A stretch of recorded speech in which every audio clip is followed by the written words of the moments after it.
An abandoned county vehicle is found after a hit and run in which an escapee injures 2 officers and flees with a gun. Meanwhile, a Tarrant County coach's comments result in a written apology to a student's family. And if you happen to be driving by LBJ Freeway in Mesquite today, your eyes were not playing tricks on you. That was real livestock on the road. And we'll explain what happened next right here on News 8 at 5.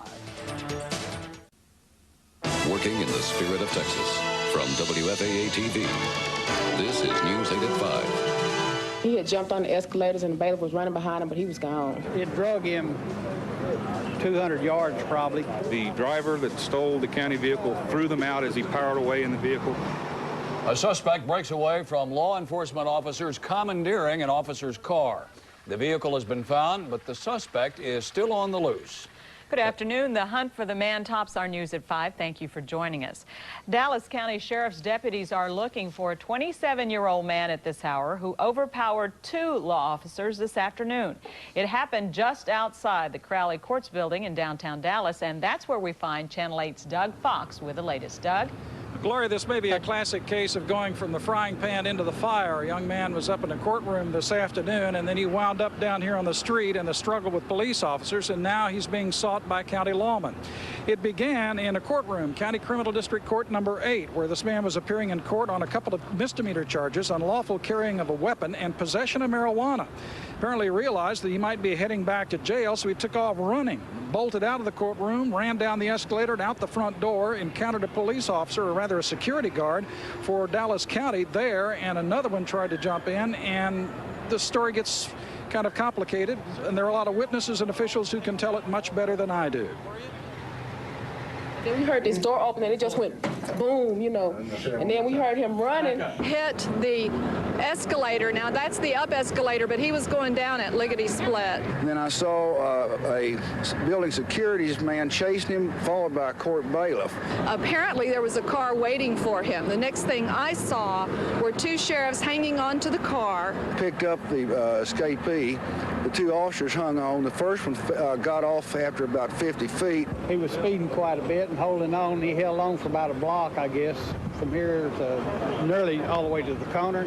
And he fell off the car, and when he did, I pulled him back of him real quick, keep anybody else from running into him. But they weren't driving to let the cops off. They were driving to get away, and they didn't seem to care what happened. He was probably going 50, 55, 60 maybe. We don't have a motor vehicle accident. The injury to the 2 county officers was intentional. The driver that stole the county vehicle threw them out as he powered away in the vehicle. It drug him 200 yards probably. I could just see his legs flying, you know, and he just hanging on to the window. And the guy was getting further and further. Both officers were trying to get this man out of the car when he powered away and kind of threw him out drug him for a while, threw him out into the street.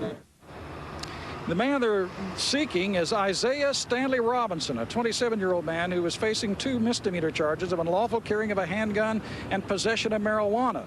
The upshot of all this is he now may face 3, possibly 4 felony charges: assault on a police officer, 2 counts of that, theft of county equipment, and possibly a robbery because he may still have a gun.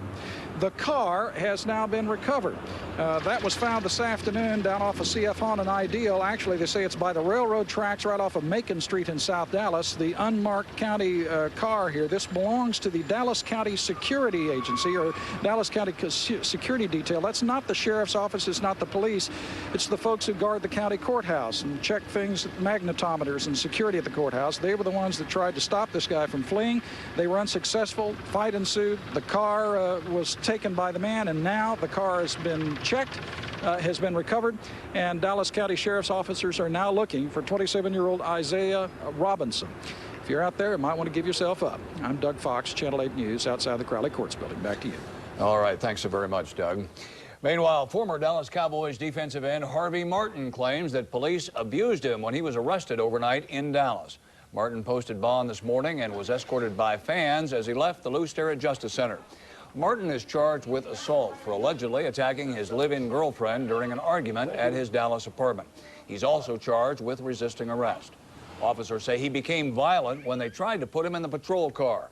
And when jailers searched his pockets, they allegedly found a small amount of cocaine, leading to drug charges as well.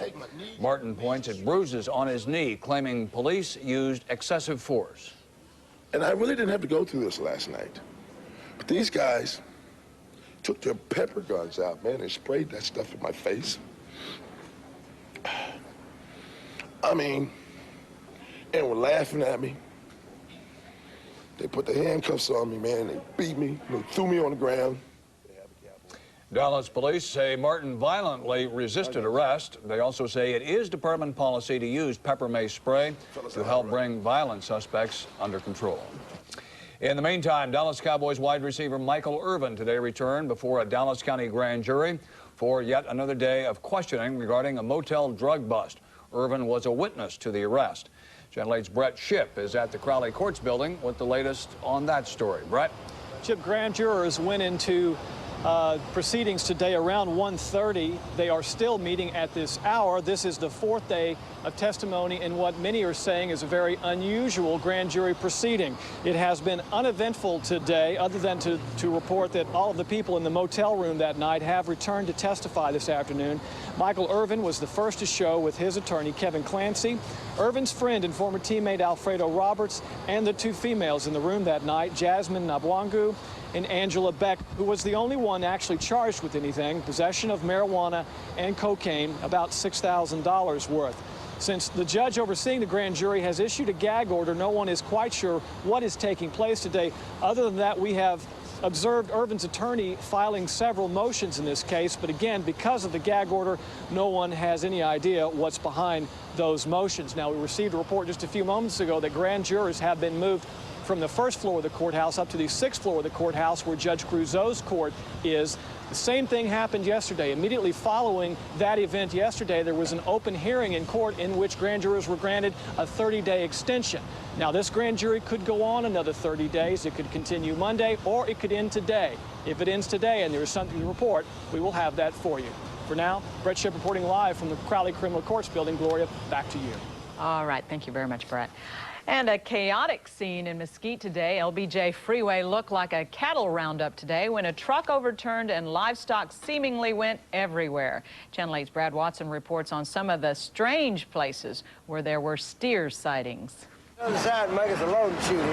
northbound lanes of LBJ Freeway in Mesquite took on the sudden appearance of a makeshift stockyard when a cattle truck from Florida bound for the Panhandle tried to turn from westbound Highway 80 onto LBJ. It flipped. When the cattle shifted, I corrected, and when I corrected, it just laid over. In the moments just after the wreck, a stampede formed on LBJ Freeway. God almighty! The ones that got away were at least caught on videotape by an instructional TV crew from Mesquite Public Schools. My first instinct was to grab the camera because this was a once-in-a-lifetime thing. One group of steers leisurely trotted to Townies Boulevard. Another ambled across the parking lot at Townies Mall. One bunch defiantly ran past a favorite barbecue beef restaurant and lived to keep